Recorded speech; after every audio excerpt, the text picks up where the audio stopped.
Jackson. Never in my life associated the word boring with baseball. We know what's up. Me? Yeah. Famous? Yeah. And I'm like giddy over there smiling like, we're about to win this shit. Did everyone give you crap? Give me a good host story. I'm not picking it up. We both love the game. We talk about it every day. Getting on baseball. Having some popcorn, you're fooling around your phone. I'd have to wait in line for 3 hours. Hang on, because it's about to be a wild ride.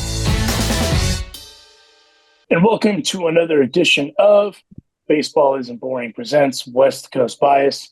And there's a little bit of news going around. The streets are talking, and the word on the street is that Dave Roberts, the manager of the Los Angeles Dodgers, ironically the hat that I am wearing here at the hotel, is signed an extension, and an announcement is imminent. The word on the street is it's a 4-year deal, and at $32.4 million, beating out the Craig Counsell deal by just a smidge.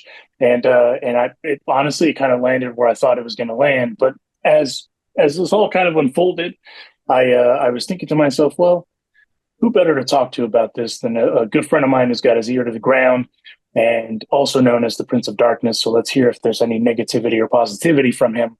The one and only Juan Ramirez of Baseball ShangriLA. Juanito, how are you, my guy? Muy bien, ¿cómo estás, amigo?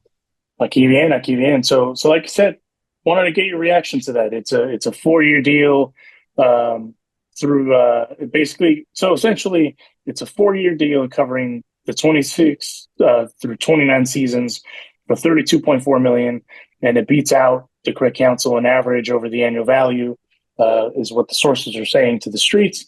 So I just wanted to get your reaction. How do you feel about it? Well, I think it's probably the worst kept secret, right? I mean, after they won the World Series, clearly he's being brought back. I think there's two ways of looking at this, man. I think there's the way that Dave Roberts pulled a Teoscar Hernandez and was just like, look, I want to stay here. I'm happy here. I have a very good situation. It's not about the money, but at the same time, don't disrespect me. I think that's one way of looking at it. The other way of looking at it, Alonso, I got to tell you, I'm a little surprised with the numbers. Only just because, let's look at Craig Counsell. He got a 5-year deal, and he got $8 million, right? Dave Roberts gets a 4-year deal, and he gets a little over $8 million. I mean, and that's $8 million per, just to clarify too. Yeah. I just there's a part of me that feels, obviously the Dodgers and Dave Roberts have a very good relationship. I don't think there's anything. I think the Dodgers want him there. You saw what he did in the postseason last year. That's probably the best managing job he's ever done. I think the Dodgers like that, right? But at the same time, there is a part of me, and maybe I'm just reading a little too much into this, I feel Dave Roberts is taken a little bit taken for granted, right? Because every time they do his contract, it's always like a 3-year deal. It's always 3 years. And I get it. You're applying the pressure. It is the Dodgers' job now. But for me, I would have liked to have seen 5 years with a $10 million average. If for me, and I'm thinking in terms of Phil Jackson, because the thing is this, Craig Counsell hasn't won a World Series. Yeah, he made the Cerveceros competitive, but if Counsell can get 5 years and he gets 8, I think you have to go not significantly, but not marginally more than Counsell. That's my. But again, the first way of looking at it is I don't think that Dave Roberts wants to stir the pot. He wants to stay there. He's happy there. For me, I just sit there and I go, man, like, you really take this guy for granted, because every time, what is the question when we want Dave Roberts fired, Alonso? Well, if not Dave Roberts, then who? Right. No, and I think that's an interesting point. When I saw kind of the numbers, I honestly expected it to be between, that 8 and 10 range, right? Yeah. Is where I expected it to land. The years I was a little surprised by. I honestly thought it was going to be a 5-year deal. However, I could also see why Dave and the Dodgers would want to kind of stick with a quote unquote shorter deal. in terms of years. And the reason being is every window is about that range, right? You have these windows of like 3 to 5 years, depending on what your core is, so on and so forth. So I wasn't overly surprised about that. Candidly, I also think that the Craig Counsell deal probably maybe created inadvertently a correction on kind of the deals that you're going to give a manager, right? A long-term deal for a guy, a manager at least, paying him that much that, like, to your point, hasn't won the World Series, made a team competitive. Some teams may be leery, even the mighty Dodgers, of saying, hey, yeah, let's go ahead and pay him, let's back up the Brinks truck and give him a lifetime deal. Because, listen, we've talked about this ad nauseum. Dave is for sure taken for granted, but he's also the first guy that gets scapegoated, right? And I will die on this hill with anything, right? If you're going to fire a coach, a manager, and a figurehead, if you will, of any sports team, head coach, whatever, in my opinion, you have to have a short list of at least 3 names that you can go get tomorrow, right? And Dave Roberts is one of those guys that it's kind of hard to say there isn't really a guy that you can replace him with, at least right now, right?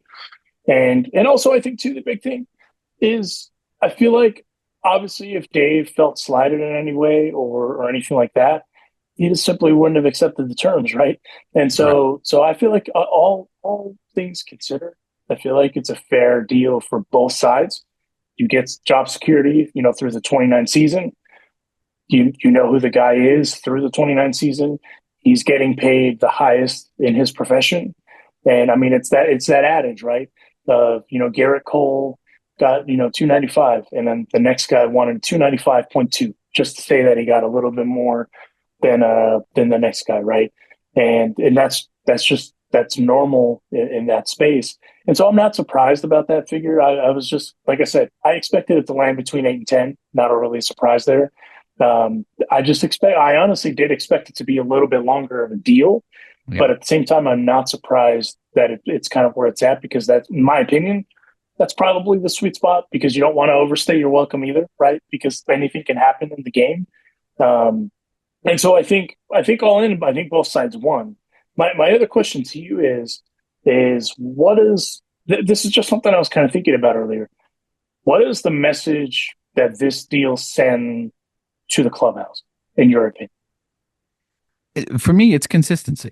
It's consistency. It's the reason why the unicorn put in his contract, if Friedman or Walter go, then I'm gone, right?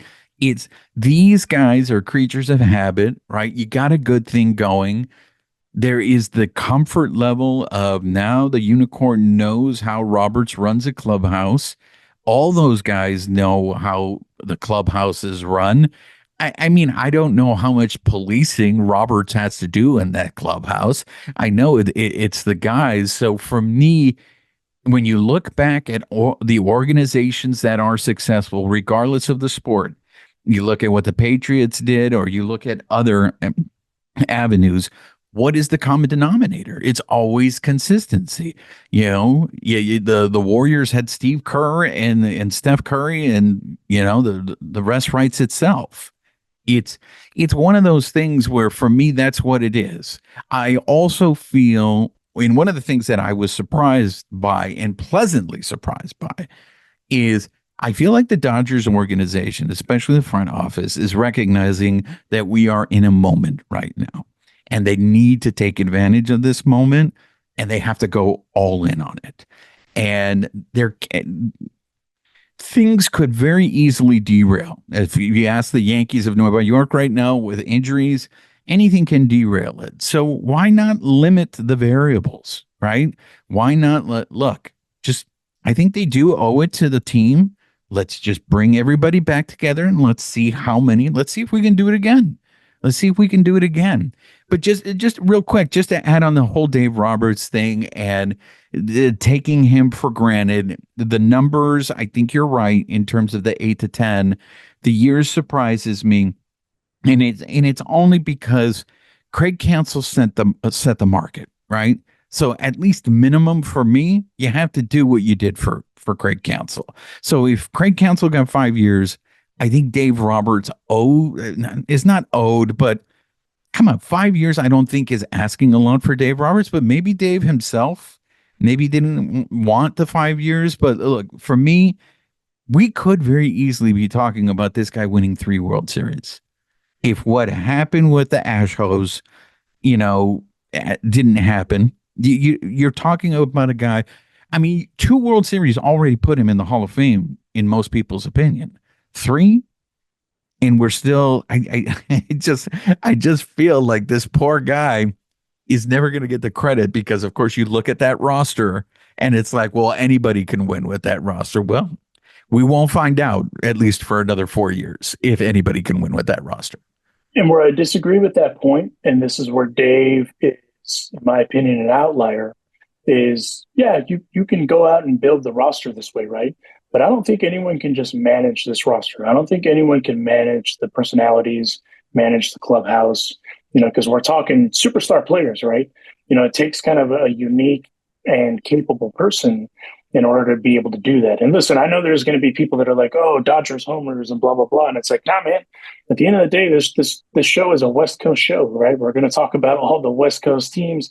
And right now, it's hard to argue that the Los Angeles Dodgers, and I mean, I don't know where the argument is. They have the best roster in baseball. I mean, that's just what it is. And you have to have a guy. Isn't it more like a look thing, though? Como que no se ve bien that it's like coming off of a World Series. And again, I want to stress enough because I don't think that Dave Roberts and the Dodgers have this kind of relationship. But you mentioned 10 million, right? That's we're talking about a difference of $2 million. That doesn't seem like a huge raise for him, right? And it almost seems like I got to shake you down to get this much out of you. I mean, again, when you're talking about the market, right? The market was set when they signed Counsell to that 5-year deal at 8 per. And really what it comes down to, whether it's as a player or as a coach, it's the annual average, right? It isn't necessarily the years. In some cases, it's just the average. And so I think if you're hitting that benchmark of what the highest paid guy is to take care of the best guy in the game, in my opinion, it's fair.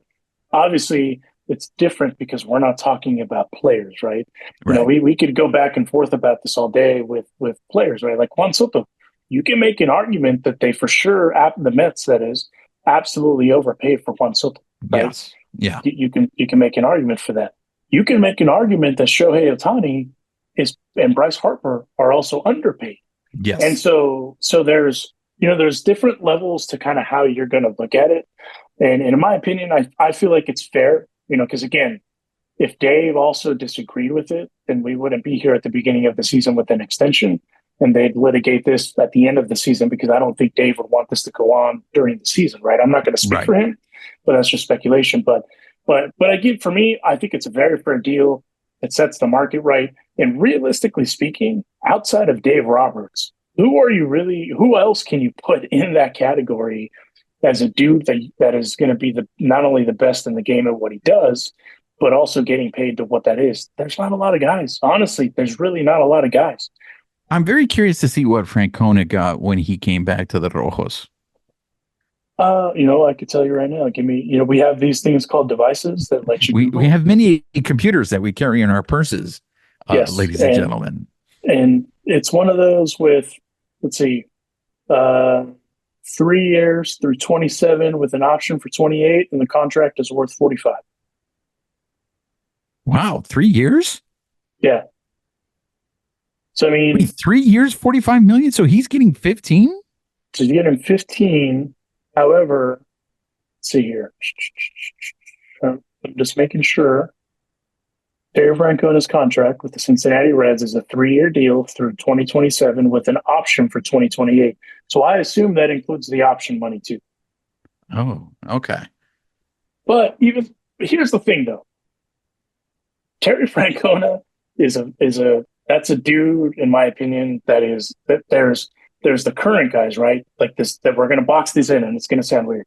There's the current guys, and then there's the lore guys, right? And the lore guys are your Joe Torres, your Terry Franconas, like those guys that like what Terry did, what Tito did in Boston, right? That's that's an all-time great. That's a Phil Jackson type thing, right? If you've watched any of the stuff, the shit that he had to deal with and he had to manage night and day, right? And he didn't do it with a roster like the Dodgers. He didn't have the best roster in baseball, right? So it's lore. So I understand why he's getting paid a little more, but I feel like a good comp, and we can look up the numbers. Torey Lovullo, that guy is going to be in that kind of range and conversation as that. Whereas, like, not to disrespect anybody, right? But like when Gabe Kapler got hired by the Giants, he was supposed to be the next big thing. Now look how that panned out, right?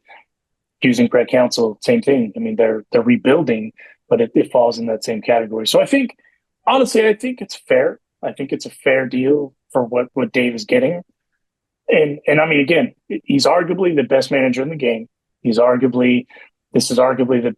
no argument about it. It's the best roster in baseball, and it takes a special, capable dude. And both sides wanted to be there. They both want to be there. They both want to take care of each other. It worked out. So honestly, I'm cool with it. If I was making $8.1 million to do that, I'd be cool with it too, honestly. Hey, exactly. It's semantics. It's semantics. Yeah, it's semantics. So I wanted to ask you, we haven't chatted in a minute. How are you feeling about the spring? Because I know you watch everything through blue lenses, but also through a microscope. So how are you feeling about everything this spring? I'm feeling very good about this team. And you know why? Because at the beginning, when they were losing every spring training game, you were just sitting there wondering, going, well, you keep telling yourself it's spring training. And then all of a sudden, the regulars started playing games and they started winning games. And it's just one of those things that it's just a reminder. The season is so long. And even though they have so many injuries, not only in the bullpen, but in the rotation to start things, to start the season, I am fully convinced that by the time these guys get healthy, the biggest problem they're going to have is, all right, now we got to start cutting dudes who can actually play in the league, because we have. So I'm excited. I'm not worried at all about this team going into it. Of course, to me, the only thing you can really worry about is health. I know the way they have been slow playing the unicorn is smart, but this is what we're talking about. You have that luxury of, okay, well, we'll have the unicorn pitch in June. You know, I know they're talking about May, but let's say they're even more conservative and go, we'll have him pitch in June. You're going to have Shohei. And of course, I know you don't know what he's going to look like. The other thing is, I know Kershaw is a guy that everybody's like, well, he's at the end of the road. I just want to remind everybody, there was a point last year where he was the best pitcher in their rotation until he got hurt. So I know everyone thinks Kershaw's just not the same, and that he's done. But I still think he has a little left in the tank. The issue at hand is, can he get to that tank, right? Will he be able to use it? I think that's an interesting point. I think this may be the summer of Kershaw. And the reason I say it that way is there's no rush for him to come back, right? In years past, he had to more or less kind of rush and kind of carry the weight of the rotation. Listen, the kids, we've seen the memes, right? Where Master Splinter is Clayton Kershaw, and then you got the youngsters kind of being carried in, right, by Kersh. And for the first time, I think, it's the beginning of the handing of the baton, right? You have Yamamoto, you have Tyler Glass now that are healthy. Obviously, Roki Sasaki is making, there's going to be a learning curve, right? But from what we've seen so far, okay, all right. Like, I'm cool with that curve, right? No pun intended. But it's one of those where now it's like everyone kind of knows for the most part, okay, this is what we got to do between now and October. So it's a long season. It's a marathon. Obviously the spring, I mean, obviously all fans want your teams to just go out there and demolish everyone in the spring. And you're building, right? Just like how pitchers build up innings at the beginning of the season and so on and so forth. I mean, you've heard Kike Hernandez talk about it ad nauseum when he's asked about adjustments that he's making and stuff like that. He himself, I mean, this is a few days ago, he said he wasn't quite ready where he needed to be kind of game ready yet. But we also have to remember that as of the recording of this, it is March 10th. And so, yeah, the season's starting a little earlier because of the Japan series, but it's still March, right? You're still going to make adjustments, work on this, that, or the other. And I'll be honest, there's a lot of dudes that you're kind of figuring out what you're going to get out of them. Dustin May, great to see him back. That surgery is that's sketchy, man. You hear the story about kind of what happened. That's really terrible to hear. Glad that he's doing okay and he's kind of back to what he needs to be doing, and he feels great, looks great, and that's a guy right there too, right? That doesn't necessarily have to hurry to be ready, right? He can take his time. That's the luxury of the way that this roster construction took place. Is a lot of these guys don't have to speed up. Is there some positions where they have to? There is not that luxury, absolutely, but for the most part, when it comes to pitching, I mean, we've talked about it ad nauseum too, right? You need arms, and they have plenty of them. Even with Michael Grove going down, you have crazy amounts. I mean, Brett Honeywell Jr. wasn't re-signed, and you still had plenty of arms. And so I mean, all things considered, I think you're right. I mean, I think it's trending in the right direction. And again, I mean, we haven't even really seen Shohei pitch per se. Like, see the bullpens and all that stuff. But like you said, we don't know I mean, I have an idea of what we're going to get, because the thing we all know about Shohei, he's also not just going to go out there and be rushed either. That dude is too much of a perfectionist to just be rushed out there. Is there anyone that surprised you this spring, whether it be positively or negatively? Real quick, before I go over that with you, I do want to just acknowledge with the Dustin May thing, the lesson we all learned is we got to stay away from salads. Salads are just not, I mean, that story is terrible. It's terrible. Yeah, by the way, I don't know if you know this, but some of you listeners, we don't have the physiques where we have to worry about salads. So I think we're okay. And I cite Dustin May as the reason why. Yeah, you don't make friends with salad, ladies and gentlemen. Wedge salads are dangerous, kids. I can't say that I'm surprised. Here's the thing. For me, what they're going to do in center field is intriguing to me, because I really thought that they were going to go with Tommy Edman. Tommy Tanks was going to be their center fielder, and that Hae-Sung Kim was going to be their second baseman. To hear them talk about that maybe Hae-Sung Kim is going to see more time in the outfield than in the infield. Look, here's the concern. Nobody's winning that position. Like, nobody has come out in spring training and said center field is mine, right? And we're talking about three players in particular. We're talking about Chris Taylor, we're talking about Andy Bacchus, and we're talking about James Outman. James Outman, who's a member of the Stalloner's Club, he's been very good to you and I. To hear Dave Roberts say that Outman looks lost sucks. It really sucks, because for me, you're not going to have the luxury on the Dodgers to figure things out. Like, you have to produce. If you don't produce, there's somebody on your heels. You're fighting for position here. What David Bodie has done in spring training, maybe that's the biggest surprise, Alonso. The answer to your question is David Bodie. Because when they brought him in, I was like sitting there going, well, what are the Dodgers doing here? There's no spot here for David Bodie. And then you look at Bodie's numbers last year, and you have to sit there and I at least scratch my head. The guy hit 300 last year. Why doesn't this guy have a job? Like, why is this guy fighting as a non-roster invitee for a position? And then you've seen him in spring training just hitting, and you're just sitting there going, I get it. Chris Taylor is owed a lot of money. You have the luxury where you can put Andy Bacchus and Outman, start him in the minor leagues, and use those guys for depth in case there are any injuries. So for me, naturally, I'd be like, well, wouldn't you want to add David Bodie to your roster? Because if you don't, you're going to lose him. He's going to sign with some other team based on his spring. So maybe could Bodie play second base? And let's just start giving the majority of the reps to Edman out in center field. I think that outfield of Conforto, Teoscar, and Edman would be a stronger outfield if you could get Bodie. But I don't know if Bodie could play second base every day. No, and I think that's a really good point that, like you said, you look at the offensive output of Bodie, and it's there, right? And I feel like if there's a knock on him, it might just be the defensive liability, Right. kind of thing, right? And that sucks. That's a bummer, right?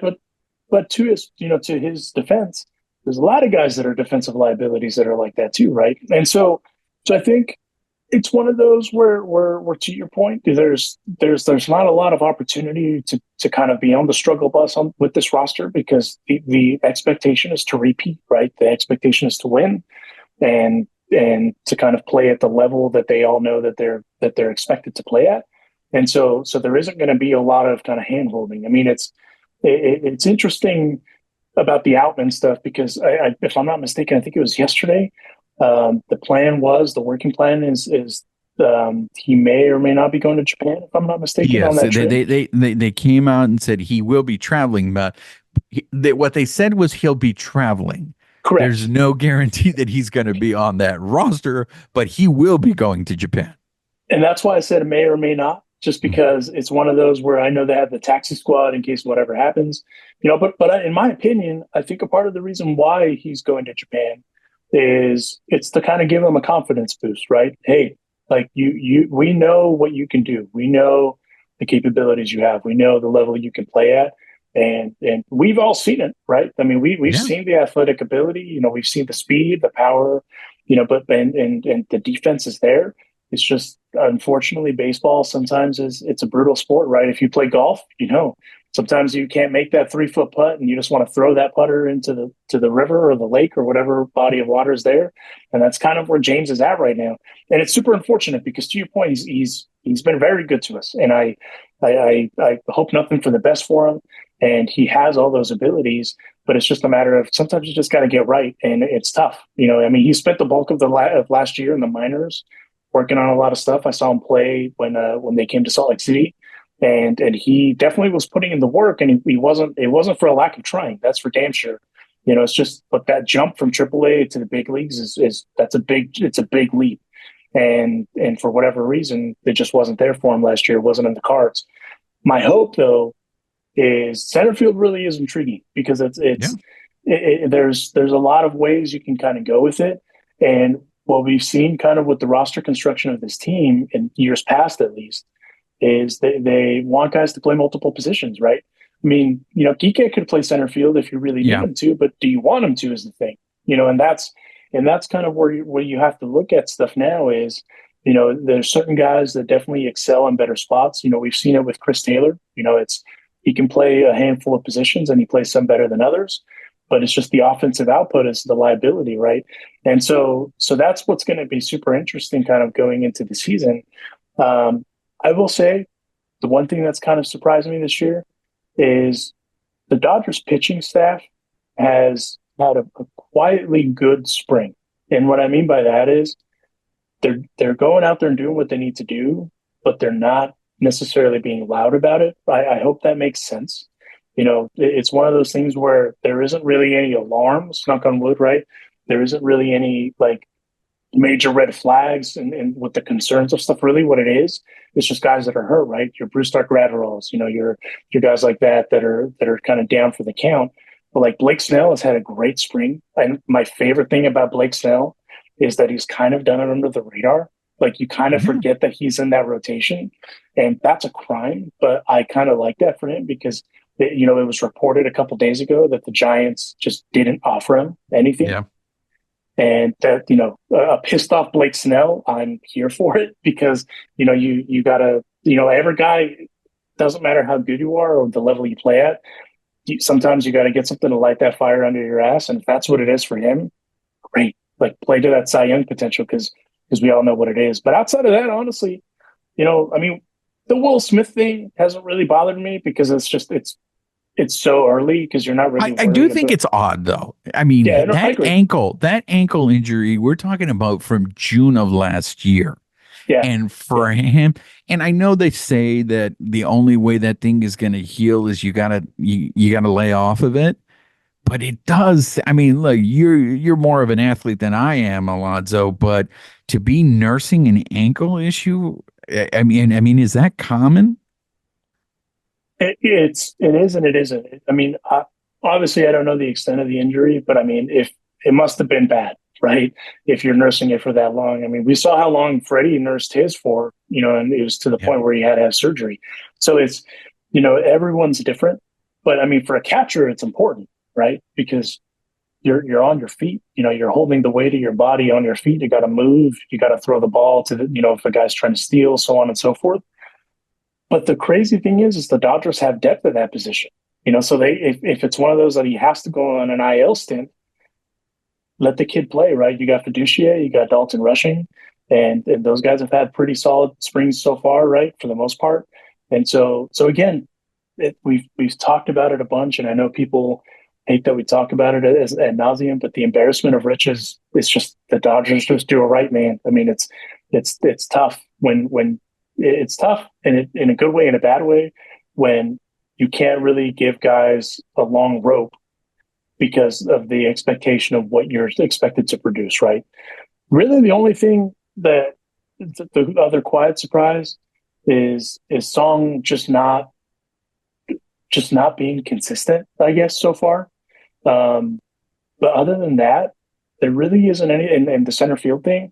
But I think we kind of knew that going into the season, right? Going into the spring, I should say, is that center field was going to be an interesting thing, going all in, because everything else for the most part is kind of covered, right? You got your corner outfielders. For the most part, your infield's, in place, and we've seen all that. I mean, you're not, where's Freddie going, right? Like there's like all that stuff is set in stone. And really what it was going to be was that center field and kind of figuring out where all these other guys, these depth pieces, for lack of a better term, were going to kind of fit into the puzzle.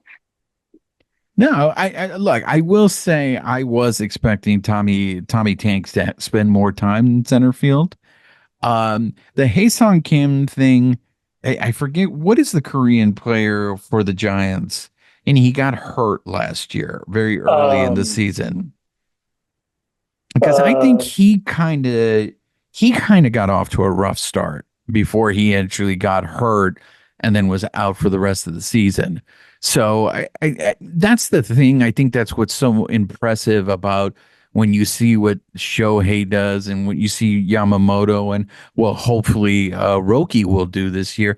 There's still a transition. I mean, you're going, I get it. That Japanese league, as you like to say, Alonso, is the second best league in the world. You're still going to the major leagues, man. And there is a difference. Like, you are dealing with the best of the best here. Yes. Young Po Lee. Sorry, I was going to say Young Po Kim, but I didn't want to be that guy. No, and to your point, he got hurt. It's coming back, but it is an adjustment. I mean, that's just what it is.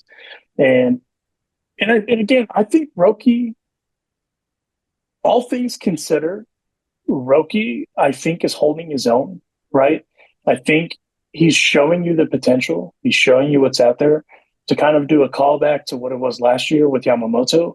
Yamamoto had a lot of pressure on him because of how big his contract is. Like, that's a massive deal. Roki doesn't necessarily have that with him aside from the hype. There's not a monetary thing that you're expecting, right? Well, what you are expecting in the hype sense is he's the number one prospect in baseball, right? I mean, that's undeniable, which tells you that the talent level is there. And we've seen that, consistently. I mean, that spin rate on his breaking ball, his slider, like it's all the stuff is there. Now, really what it is you make that adjustment at that level to be able to play with these guys. Because the thing, I mean, he said it himself, is the biggest difference that he kind of noticed, in that first outing was when you make mistakes at that level, they make you pay. And that's going to be, I think, the biggest adjustment for him. And we saw it with Yamamoto, right? Yamamoto has the stuff, has all that. And it took him a minute to kind of figure out that these guys are absolutely going to make you pay for your mistakes. And even that curve was applicable in the postseason, because he had a couple rocky starts. And then once he kind of got like the vibe of what it is, okay, this is what it is. All right. Like, I get it now. It makes sense. And that's kind of, I think, what's going to happen with Roki. A lot of those guys are good enough to hang at this level for a reason. And that's obviously why you're coveted at that level. And I think he's going to be okay. I'm not expecting him to win the Cy Young, right? I'm not expecting him to be, I'm a dude that's going to go out there and try to take the ace spot from whoever ends up being kind of labeled the ace. And the reason I say it that way is you have three aces, right? So it's tough to label one guy as the dog. But you're also learning under the tutelage of the Clayton Kershaws, the Blake Snells, the Tyler Glasnows of the world. And then Yamamoto and Ohtani are there to kind of help out and teach you the way at the same time. So I think best case scenario for Roki is that I am excited to see him in game, like a real game, not just spring training, like just to see the stuff and just to see guys just be like, what the fuck is this? Like what is going on? Like that's my favorite part of that sort of stuff, especially after the spring, because we talk, it's like football, right? We talk so much about the buildup, and then once football starts, you're just like, oh, okay, this changes. And that's kind of the same way with baseball. We talk about it all spring, all winter, and then the game action starts. And then now you're just like, okay, now we're going to get into this. And that's what I'm really the most excited to see. Yeah, I don't think any Dodger pitcher is going to win the Cy Young. I think a lot of the times you're going to see those pitchers not only get limited in starts, limited in innings. So I think there'll probably be some other pitcher in the National League that'll have sexier numbers just because he was given kind of like that year that the Marlins pitcher Cantera, was just a Sandy Alcantara was just, his ERA was ridiculous. And I know everybody was fighting for Julio, on the Dodgers, but it's like you look at innings matter in those kind of situations. And Alcantara had more innings pitched. So I think that's going to hurt these Dodger pitchers is I look, and I know they said it, a 6-man rotation. I don't know how the schedule works out in the beginning of the year with days off, but I'm very curious. You have Yamamoto and Roki in that rotation. Are they going to let Yamamoto pitch more than once a week? And then once the unicorn comes in, are they going to go with 3 Japanese pitchers in the rotation? Or when the unicorn comes back in, is Yamamoto and Roki get tapped on the shoulder and been like, yeah, your shoulder's been bothering you, right? I think now's a good time for you to sit this one out. So, and these guys may be great, Alonso, but I think the Dodgers are going to manage them with the thoughts of this is a long season. We need you healthy for the stretch run. Speaking of healthy, Michael Grove season is done. Shoulder surgery. He was seen in a sling. He's going to be having surgery. In breaking news, as of a moment ago, Garrett Cole will be having Tommy John, and that's such a bummer because the poor Yankees. We're talking about injuries, right? Obviously, we're about to talk about an East Coast team for a second before I set you loose. The Yankees are on crutches. I mean, they just have so many dudes that are banged up. And like Giancarlo has, evidently, if he has an elbow surgery, his season is done. You have Luis Gil, who's got some injury issues. And now Garrett Cole goes down with Tommy John. I'm just kind of curious to kind of hear your reaction to that. The Stanton one is really a head scratcher for me because I know you and we've talked about this, how that wasn't caught on a physical. If he really says his elbow's as bad as it is, I don't know. I'm not a doctor. I think the thing that really sucks about the Yankees, because there's a lot of people going into the season that said this team was actually better than last year's team. And to have these injuries, especially to your pitching staff, putting you behind the 8 ball in a division that is, this is what sucks, right? Is can we stay close enough until reinforcements come? Because you have if you get like 2 wild cards coming out of that division, I mean, you may have they may have such a head start that by the time you are healthy and let's say you are playing well, you may just run out of time. So I think that is what sucks for the Yankees is if they were in a different division, they might be able to go ahead and weather this storm. But because they're dealing with the Orioles and you're dealing with a Red Sox team that is reloaded and you're thinking, what are you going to see with these Red Sox team? It might just be really tough times for the Yankees. No, and I feel, first of all, we sent our best to Garrett Cole and co. That's Tommy John still sucks. Doesn't matter how good or how, it sucks. And to your point, the Orioles are going to be good. The Red Sox, I think, are going to surprise some people. I think the fighting Rays may have the opportunity to surprise some people, and I think the Blue Jays are going to play a little pissed. And so I think Because nobody wants their money. I mean, I still don't know what the hell's going on in Toronto, but I think that core is just going to play pissed, and they got some dudes up there too. I mean, they've quietly gone out and gotten some dudes. Obviously, they have Vladdy and they have other pieces there, but I think for me, you know, to your point, the Yankees may not have the luxury of having a slow start if they want to be competitive, right? And it's really hard to replace a guy of Garrett Cole's caliber. It's really hard. Yeah, that's not a guy you can just go, hey, we're going to go trade for a guy, right? Like there's very, very few guys that you can even make that move. And with it, that said, that doesn't necessarily mean they even have the capital to go make a move like that, right? And so it's a bummer because I was really hoping that we could get a Yankees-Dodgers repeat, just because that was, in my opinion, because of all the trash talk. Yes, just all the shit talking. But again, what do I know? I just loosely work here, right?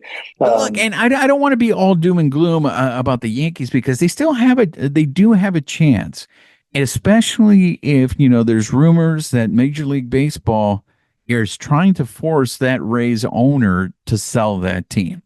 And if they sell that team, is it all of a sudden going to become like Major League, where you're going to see some real shady stuff going on there, and all of a sudden the Rays just go in the tank?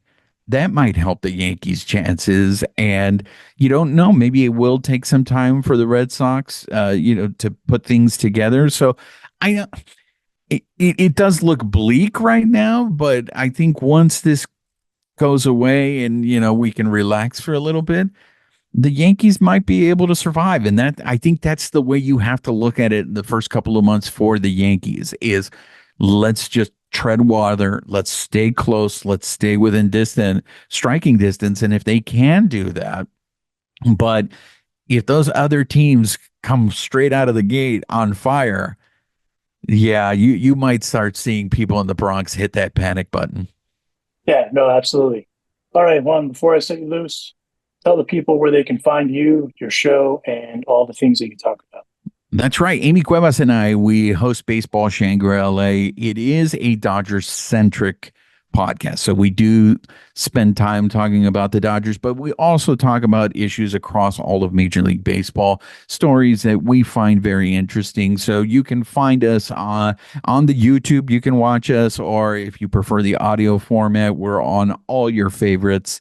Wherever you get your favorite podcasts. You can follow us on, I don't know, is Twitter still on? I heard that it was getting attacked this morning. Really, really tough times. I haven't made the switch to Blue Sky. Have you made the switch to Blue Sky yet? No, I'll be honest with you. As you know, I am not social media savvy, so downloading another app, the prospect of that doesn't sound great to me. Yeah, I know Mike Myers was saying today, Elon Musk was saying today that X was under an attack. So anyways, you can follow me on the Twitters at BLU Revolt Film. And then, as I said, you can watch our show on YouTube, and you can find us on Instagram and Blue Sky at Baseball ShangriLA. There you have it, ladies and gentlemen. Juan Ramirez of Baseball ShangriLA. This has been another episode of West Coast Bias, presented by our friends over at Baseball Isn't Boring and powered by Wasabi. I am currently traveling, so if this sounds a little weird, then more than usual, that's because I don't have my gear with me, and because we're talking basketball over here in Kansas City and not baseball. But stay tuned. We're going to be doing these weekly once the season gets rolling. And we'll be talking about all the West Coast teams, not just wearing Dodgers apparel just for the shit of it. It's because I'm literally traveling. I have nothing else. But to our friends over at Baseball Isn't Boring, check them out too. Daily episodes from our good friend Rob Bradford, the voice of WEEI, as I jokingly say sometimes, and all things baseball. So check it all out. Again, thank you, and we will catch you on the next one.